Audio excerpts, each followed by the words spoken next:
Imagine a car that never needs fuel, never goes to a workshop, because it fixes itself. Sounds like science fiction, right? But these solar-powered self-repairing cars are real, and they're the future of driving.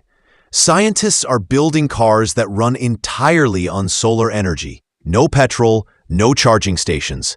Their body is made of smart nanomaterials that detect scratches, cracks, or damage, and then automatically repair themselves using sunlight and heat. This means no paint job, no denting, no repair shop. Companies in the USA, Japan, and Germany are already testing prototypes. Some of these cars can travel over 1,000 kilometers on a single solar charge. They're powered by AI systems that control energy flow, predict weather, and adjust solar panels for maximum power. Even the car's tires are made from smart polymers that can refill air automatically if punctured.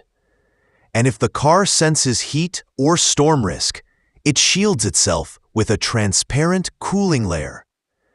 This is not a dream.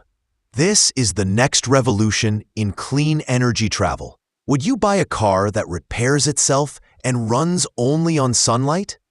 Comment yes if you'd love to own one. And don't forget to subscribe for more futuristic car tech.